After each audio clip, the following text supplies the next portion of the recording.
Welcome to Apoorva's Nalabagam. வீட்டில் அவலும் ரவையும் இருந்துச்சுன்னா நல்லா இன்ஸ்டண்ட்டாக ஒரு 10-15 நிமிஷத்தில் ஈஸியாக பண்ணக்கூடிய அருமையான டிஃபன், அதுவும் ஹெல்த்தியான ஒரு டிஃபன் தான் எப்படி பண்ணுறதுன்னு பார்க்க போகிறோம்.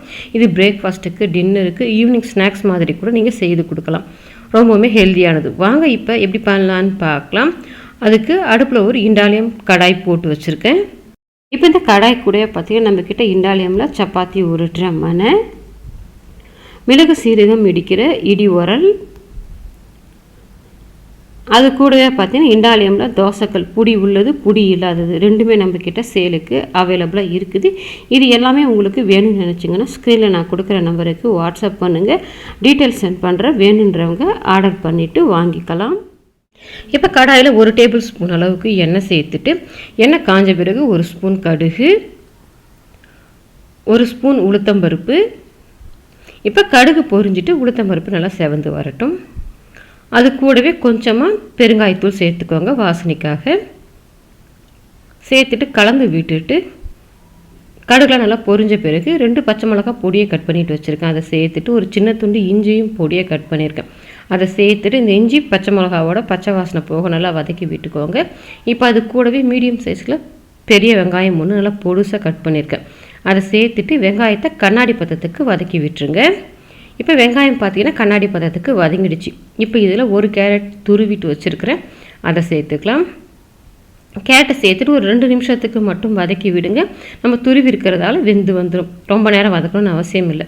இப்போ கேரட் பார்த்தீங்கன்னா ஒரு 2 நிமிஷமாக நல்லா வதக்கி விட்டுட்டேன். இப்போ வதக்கி வந்த பிறகு கடைசியாக அதில் கொஞ்சமாக பொடியை நறுக்கணும் மல்லி இலையை சேர்த்து கலந்து விட்டுட்டு அடுப்பை ஆஃப் பண்ணிவிட்டு இதை நல்லா ஆற விட்டுருங்க. இதை ஆறி வரட்டும்.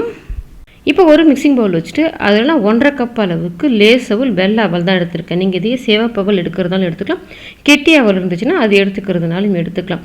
இப்போ இந்த அவல் பார்த்திங்கன்னா அதில் மண் தூசு இருக்கும், அதனால் ஒரு தண்ணி போட்டு கழுவி எடுத்துக்கோங்க. இப்போ நான் அவலை நல்லா கழுவி எடுத்துகிட்டு வந்துட்டேன். இப்போ அவலை கழுவி எடுத்துகிட்டு வந்த பிறகு இதில் 1/4 கப் அளவுக்கு ரவை சேர்த்துக்கோங்க. வறுத்த ரவை, வறுத்தக்காத ரவை எது வேணால் சேர்த்துக்கலாம். 1.5 கப் அவலுக்கு 1/4 கப் ரவைன்றது கரெக்டான அளவில் இருக்கும்.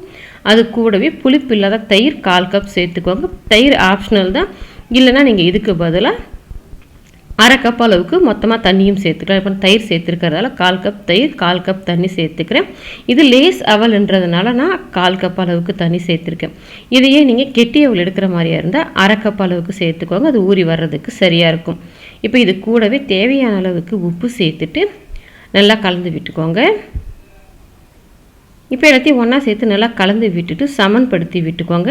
சமன்படுத்தி விட்டுட்டு ஒரு 10 நிமிஷத்துக்கு நம்ம அப்படியே மூடி போட்டு வச்சுருந்தோன்னா லேஸ் அவல்ன்றதுனால ஊறுறதுக்கு 10 நிமிஷம் தான் ஆகும். ரவையுமே ஊறி வந்துடும். இதே நீங்கள் கெட்டி அவலாக இருந்துச்சுன்னா ஒரு 20 நிமிஷத்துக்கு ஊற விட்டுருங்க. இப்போ பார்த்தீங்கன்னா ஒரு 10 நிமிஷம் தான் ஊற விட்டுருந்தேன். அவல் பாருங்க கையாலே மசிச்சா மசிகிற அளவுக்கு நல்லாவே அவல் ஊறி வந்துருச்சு. இப்போ இந்த அவல் ஊறி வந்த பிறகு நம்ம வதக்கி ரெடி பண்ணி வச்சுருந்த அந்த காய்கறிகளுமே ஆறி வந்துருச்சு. இப்போ இதில் சேர்த்துக்கலாம். அது கூடவே நல்லா துருவின தேங்காய், ஒரு கைப்பிடி அளவுக்கு ஃப்ரெஷ்ஷான தேங்காய் எடுத்துக்கோங்க. தேங்காய் நம்ம வதக்கணும்னு அவசியம் இல்லை, இந்த மாதிரி சேர்க்கும்போது தான் டேஸ்ட் நல்லாயிருக்கும். இப்போ இது எல்லாமே இந்த அவளோட சேர்த்து நல்லா பிசைஞ்சு மிக்ஸ் பண்ணி எடுத்துக்கோங்க. இப்போ பார்த்தீங்கன்னா பிசைஞ்சு மிக்ஸ் பண்ணி எடுத்துன எக்ஸ்ட்ரா தண்ணி எதுவுமே சேர்க்கலை. அந்த ரவை நல்லா ஊறி இருக்கிறதால அதுவே போதுமான அளவில் இருக்குது. இப்போ இங்கே பார்த்தீங்கன்னா தெரியும் உங்களுக்கு, கரெக்டாக நமக்கு இந்த பதத்தில் இருந்துச்சுன்னா கரெக்டாக இருக்கும். தண்ணி அதிகமாக சேர்த்துட்டிங்கன்னா நமக்கு ரொம்ப குழகுழன்னு ஆன மாதிரி ஆகிடும். இந்த பதத்துக்கு தான் இருக்கணும். இப்போ நமக்கு கையில் ஒட்டி பிடிக்காமல் இருக்கிறதுக்காக கொஞ்சமாக எண்ணெய் தடவிக்கோங்க. கொஞ்சமாக எண்ணெய் தடவிட்டு நீங்கள் இதை சின்ன சின்ன உருண்டைகளாக உருட்டிக்கிறதுனாலும் உருட்டி எடுத்துக்கலாம். அப்படி இல்லைன்னா நீங்கள் கொழுக்கட்டைகளாக பிடிச்சி வச்சுக்கிறதுனாலும் கொழுக்கட்டையாக பிடிச்சி வச்சுக்கலாம். இப்போ இந்த மாதிரி நம்ம மீதம் இருக்கிற எல்லாத்தையுமே இந்த மாதிரி கொழுக்கட்டைகளாக பிடிச்சி எடுத்து வச்சுக்கோங்க. இப்போ இதை வேக வைக்கிறதுக்காக அடுப்பில் இட்லி பாத்திரத்தில் தண்ணி வச்சுருக்கேன். இப்போ இதில் இட்லி தட்டில் எண்ணெய் தடவிருக்கேன். நீங்கள் துணி போட்டு வேக வைக்கிறதுனாலும் வேக வச்சுக்கலாம். எண்ணெய் தடவிட்டோம்னா நம்ம ஒட்டி பிடிக்காமல் இருக்கும். இப்போ நம்ம ரெடி பண்ணி வச்சுட்டு இந்த கார கொழுக்கட்டைகளை இதில் வச்சுடுங்க. வச்சுட்டு நமக்கு அவல் ரவை ரெண்டுமே வேகிறதுக்கு டைம் எடுக்காது, ஒரு 10 நிமிஷம் தான் ஆகும். இப்போ நம்ம இது மாதிரி ஒன்றோட ஒன்று ஒட்டாதபடிக்கு அடுக்கி வச்சுட்டு மூடி போட்டு ஒரு 10 நிமிஷத்துக்கு வேக விட்டுருங்க.